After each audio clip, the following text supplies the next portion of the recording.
Auxiliary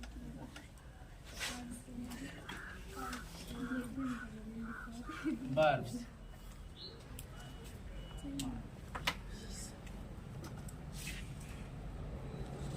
ये मैं पढ़ा भैया कहा B2। अब बताओ, जैसे पूछा जाए वह बताए भैया ना। B2 का अर्थ कैसे मिले तुका बताओ आकाश भैया। B2 का अर्थ का होगा, क्या मिलेगा B2 का अर्थ? वाला करके मिलेगा। कहा मिलेगा? वाला करके। जैसे कि आया का इज टू, तो इसका मतलब क्या है? वाला है। ठीक।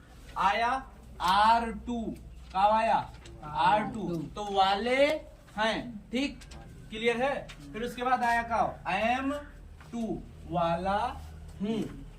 आया was 2, वाला था। were2 आया, का आया were2, यानी वाले थे। ठीक। अब यहाँ इसके बाद हम बताएगा डू टू ना। डू टू में क्या है? डू बदलता रहता है। क्या करता रहता है? बदलता रहता है। अब देखो जैसे आ गया तो हर का डू टू, इसका मतलब क्या है? के लिए करता है। क्या है? के लिए करता। देखो इनका अर्थ क्या निकलेगा? के लिए। जब टू लग गया बाद में तो क्या निकलेगा? के लिए। फिर उसके बाद करता है, करती है, ता है, ती है, तो इसके साथ क्या होता है? ता हूं, ते हैं ना। के लिए ते हैं। जैसे कहा जाए कि एग्जाम्पल के तौर पर ना, मैं घूमने के लिए जाता हूं। मैं घूमने के लिए जाता हूं। देखो के लिए ता हूं मिला, मतलब तुमको क्या यूज करना है? डू बदलता रहता है। मैंने बताया डू का है वर्ब की फर्स्ट फॉर्म, तो यहाँ आई लिखे, सब्जेक्ट लिखे। अब फिर जाना का क्या होता है? गो। अब ये गो भी तो क्या है? वर्ब की फर्स्ट फॉर्म है कि ना, तो गो के साथ टू लगाना है। क्या लगाना है? टू। अब घूमने का अर्थ क्या होता है? मीनिंग क्या होता है घूमने का? वॉक। तो क्या हो गया? आई गो टू वॉक ना, मैं घूमने के लिए जाता हूं। समझे बात की नहीं समझे? समझे? क्लियर है। अब इसके बाद क्या आएगा? Does to. डज टू का मतलब क्या है? ता है, ती है, लेकिन के लिए ता है, के लिए ती है। अब बताए यहाँ तुम्हारा डू जोन है वो क्या हो सकता है? बदल सकता है। एग्जाम्पल के तौर पे कहें तो क्या हो सकता है? वो खेलने के लिए जाता है। वो खेलने के लिए जाता है। देखो भैया, वो की अंग्रेजी क्या हुई? ही। ठीक। वो खेलने के लिए क्या होता है? जाता है।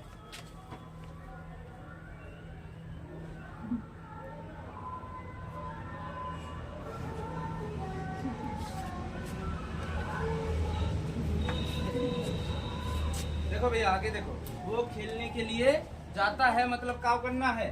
देखो ही आया और लास्ट में के लिए उता है आया। देखो तो क्या यूज करना है? Does to. आप बताए डज बदल सकता है ना, तो यहाँ क्या आया है? जाता। जाने की अंग्रेजी क्या होती है? गो। और गो में यस लगा है ना, डज बना है तो क्या करना है? गोज करना है। अब उसके साथ क्या लगाना है? टू। किसके लिए? खेलने। खेलने की अंग्रेजी क्या होती है? प्ले। ठीक। ही गोज टू प्ले, वो खेलने के लिए जाता है।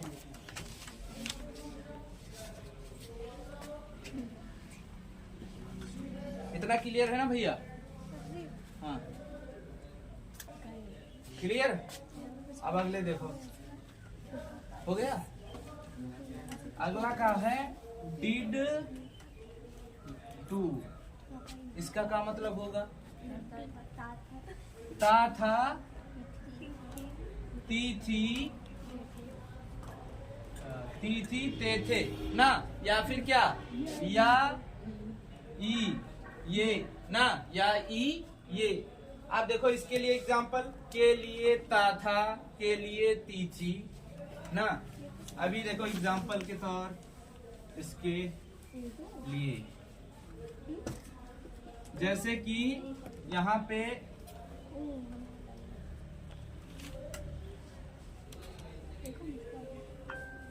वो घूमने के लिए जाते थे, आ गया। क्या हो गया? वो घूमने के लिए जाते थे। तो हमें क्या करना है? वो अब यहाँ जो डिड है भैया वो क्या है? सेकेंड फॉर्म है। क्या है? Second form. अब डिड जोन है वो बदल सकता है। क्या हो सकता है? बदल सकता है। वो की अंग्रेजी क्या हो गई? ही। अब यहाँ जाते थे आया, तो जाना की अंग्रेजी क्या होती है? गो। और गो की सेकेंड फॉर्म क्या होती है? इनके बाद भैया आपको वेंट।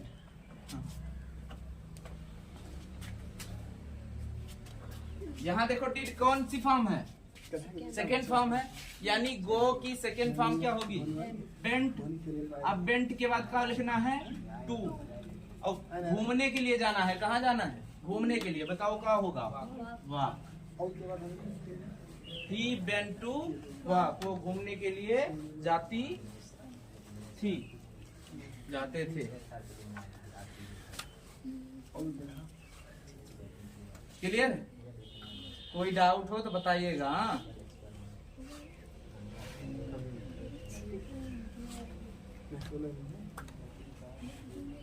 हाँ चलो बताओ। एक का अर्थ मिलेगा 2 साल बाद डू टू का। चलते ना। कंसंट्रेट यहाँ होना चाहिए ना। हाँ, के लिए ता हूँ, के लिए ही है, ते है। चलो अगला देखो भैया। अब जब डू टू हो गया तो उसके बाद क्या था? ऑक्सिलरी वर्ब में हैव टू। क्या था? Have to. अब बताओ हैव में कितने ऑक्सिलरी वर्ब हैं भैया? आकाश, कौन कौन?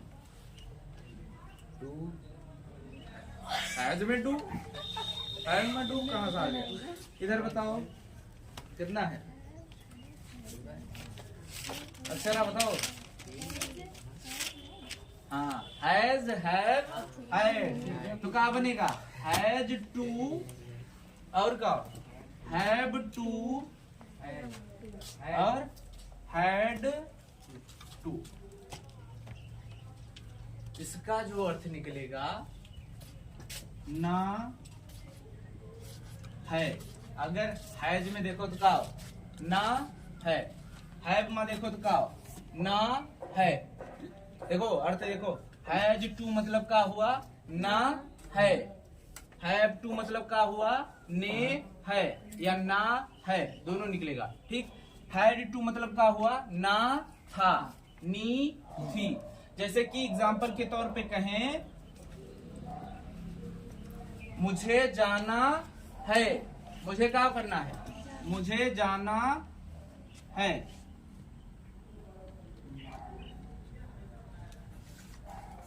मुझे जाना है। देखो यहाँ मुझे की अंग्रेजी क्या हो गई? आई। अब ना है मिल रहा है, मतलब यूज क्या करना है? Have to. आई के साथ हैव टू यूज होता है ना, तो क्या यूज करेंगे? I have to. क्या करना है? जाना है, तो क्या हो जाएगा? Go. I have to go. मुझे जाना है। अगर यही होता मुझे जाना था तो क्या हो जाता? I had to go. ठीक। एक लिखो, शब्द नहीं और लिखो। उससे पढ़ना है। उससे सब अपना अपना बनाएंगे ताकि हम पता चले ना कौन कम समझ पा रहा है, कौन बढ़िया पकड़ पा रहा है। ठीक है। उसे पढ़ना है। हाँ, तो उसे अंग्रेजी क्या होती है? ही या फिर सी। लड़की के लिए सी, लड़के के लिए ही। अब लिखो उसे अंग्रेजी। ना है किस में अर्थ मिल रहा है? हैज टू में भी मिल रहा है, हैव टू में भी मिल रहा है। लेकिन जोन है सिंगुलर के लिए हैज टू यूज करते हैं, यानी सिंगुलर कहें तो क्या? ही, सी, इट ना, यानी सी के साथ भी क्या लगेगा? Has to.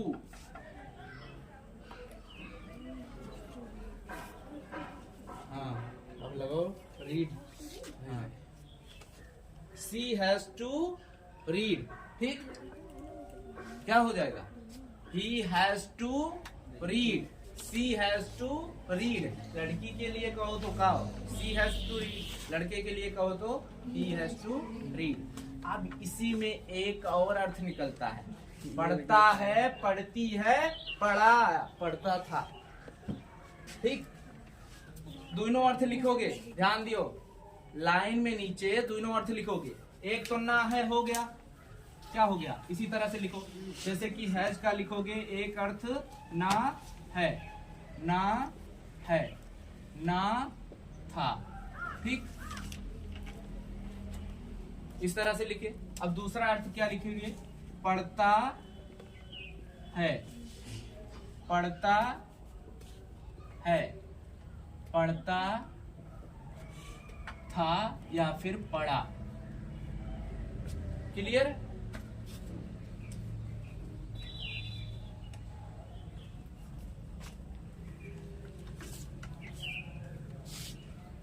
जैसे कि एग्जाम्पल में लिखोगे,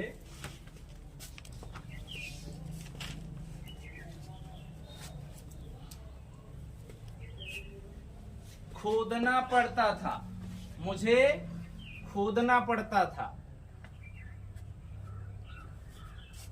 मुझे खोदना पड़ता था।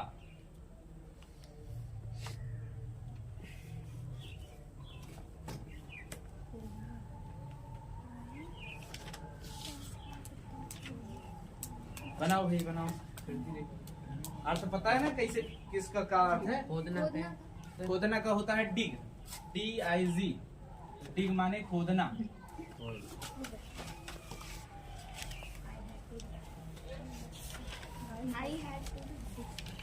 हाँ का, हाँ देखो कैसे, मुझे अंग्रेजी का हो गई, यहाँ देखो, यहाँ मुझे अंग्रेजी आई हुआ। अब पढ़ता था कि अंग्रेजी का हो गया हैड टू ना, पीछे जाना होता है सब्जेक्ट लिखने के बाद, तो हैड टू हो गया। अब खोदना का अंग्रेजी का हो जाती है डिग, तो हम का लिख देंगे? डिग। का हो जाएगा? आई हैड टू डिग, यानी मुझे खोदना पड़ता था। ठीक, हाँ ये क्लियर पूरा सबका ना? अब चलेंगे कहाँ? कंबाइंड वर्ब में अगली वर्ब ना, अगली क्या है? हैव और बीन का ना, जो कॉम्बिनेशन है वो क्या है? हैज और बी का combination had been, have been, ये होता है। ठीक, तो अगली लिखो। हाँ के मतलब कंबाइंड जुड़े हुए ना, संयुक्त, संयुक्त ऑक्सिलरी वर्ब यानी संयुक्त सहायक क्रिया।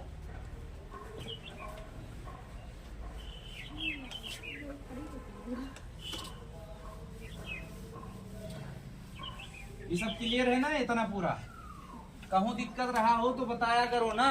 हाँ, दिमाग में रखोगे तो कचरा भरोगे। ठीक, हाँ का दिक्कत है तो हाँ, दिक्कत हो तो कमेंट करो भैया। हाँ ठीक, और लाइक कर देना वीडियो को। और तुम सब जाएगी ना, एक बार देखो ना, फिर से, हाँ फिर से जाके रिवाइज कर लिया करो ना, जैसे आज वाला भूले कल जाके रिवाइज करो। ठीक, चलो ठीक है, अगला देखते हैं। अगला कॉम्बिनेशन का है बी हैव बी का, कितना है? हैव बी का। देखो हैव और बी एक साथ रहेंगे। देखो हैव की थर्ड फॉर्म क्या होती है? हैड ना। बी की थर्ड फॉर्म क्या होती है? बीन। ध्यान रखो, हैड की थर्ड फॉर्म हैड, ठीक, और बी की थर्ड फॉर्म का बीन। दोनों का मतलब क्या होता है? होना। यह मतलब क्या होता है? होना। ठीक, हाँ आप देखो हैव में तीनों फॉर्म होती है ना, हैज होता है, हैव होता है, हैड होता है। तो क्या करेंगे? Has been. क्या करेंगे? Has been. फिर उसके बाद क्या करेंगे? Have been. फिर उसके बाद क्या करेंगे, हैड बीन।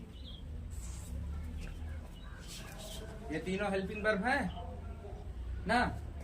देखो इनके साथ कौन सी फॉर्म कंपलसरी होती है, तो वर्ब की आईएनजी फॉर्म का होती है, कंपलसरी होती है। वर्ब की कौन सी फॉर्म, आईएनजी फॉर्म ना।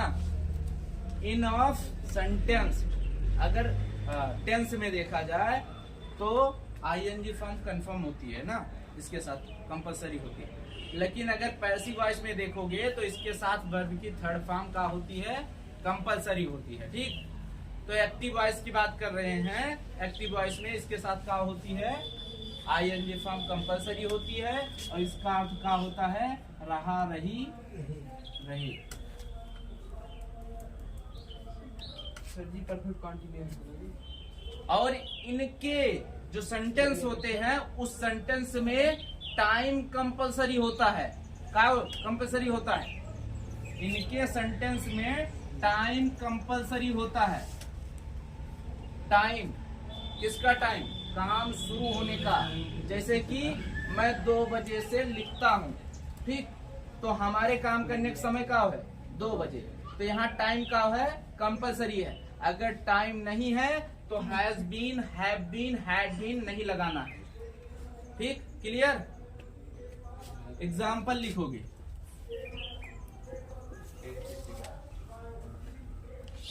इनका तुम्हें अर्थ क्या मिलेगा, रहा है, रही है। इसका क्या मिलेगा, रहा हूं, रहे हैं। ठीक, इसका क्या मिलेगा, रहा था, रही थी।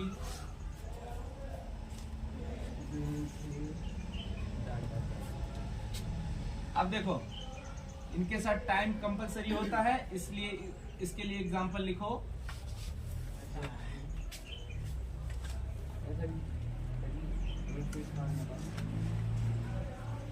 अरे बता,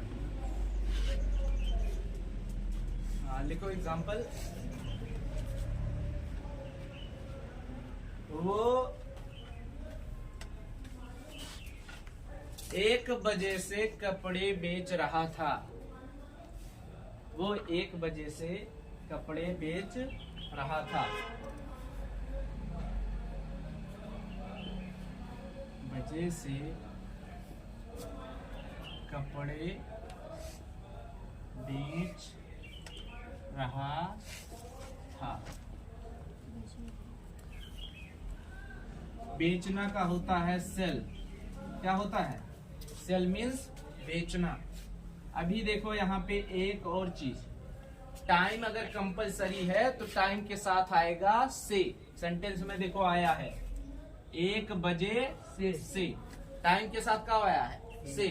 इस से के लिए अंग्रेजी लिखेंगे तो क्या लिखेंगे, सिंस या फिर फॉर। इन दोनों का मतलब क्या होता है, से। सिंस को बजे के साथ वाले, अगर बजे में आया कुछ तो हमेशा लगाना है। सिंस में क्या है कि बजे में कुछ आया तो हमेशा लगाना है। जैसे 2 बजे, 3 बजे, 4 बजे तो हमें सिंस ही लगाना है।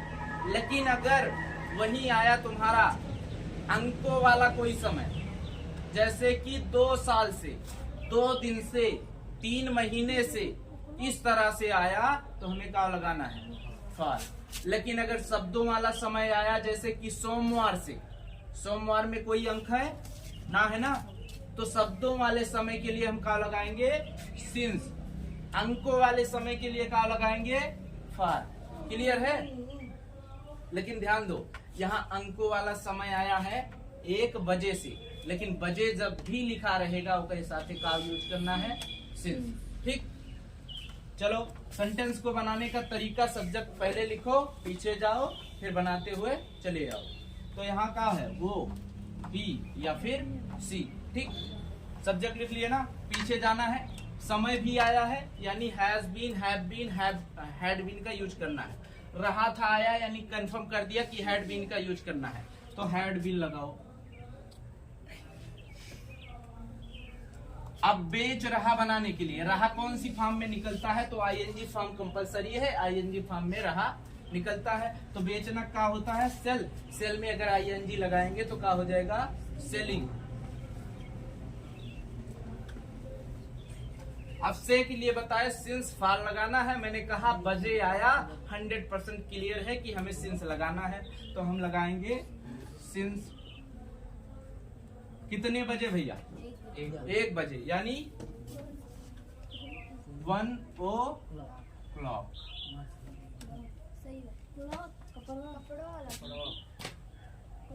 सेलिंग के बाद ही तुमको क्या लिखना है? कपड़े। देखो पीछे से पूरा बनाना आता है। रहा था के लिए हैड बीन और बेचना के लिए सेलिंग। अब फिर उसके बाद नंबर किसका आया? कपड़े का ना। तो हम ये कहाँ लगाएंगे? कपड़ा लगाएंगे, यानी cloth. He had been selling clothes since 1 o'clock। ठीक, क्लियर? चलो अब इस तरह के सेंटेंस बना ले जाओगे ना। एक लास्ट सेंटेंस लिखो, फिर अगले दिन जो शुरू होगा वो क्या होगा? मेन वर्ब ना। अब तक क्या था? ऑक्सिलरी वर्ब, मॉडल्स, ये सब पढ़ चुके हो। हम एक दिन पूरा टेस्ट लेंगे और शायद कल ही ले लें। तैयारी करके रहना शायद। लेकिन मैंने कहा है इतवार को हमें फिर से एक बार रिवाइज करना है ना पूरा। चलो इतवार को नहीं लेंगे, ठीक? हाँ, अगले कुछ दिनों में लिया जा सकता है। तैयारी बनी रहनी चाहिए, ठीक है? यहाँ तक कोई डाउट है? आकाश बताना। हमें तोहिन से डर लगता है भैया। दीपक तुमसे ज्यादा लगता है। इधर तुमसे अभी थोड़ा थोड़ा लग रहा है। तो का छोड़ दे, हमें सबसे डर लगा। यहाँ से हमने वैसे लागा सबका, कई बार।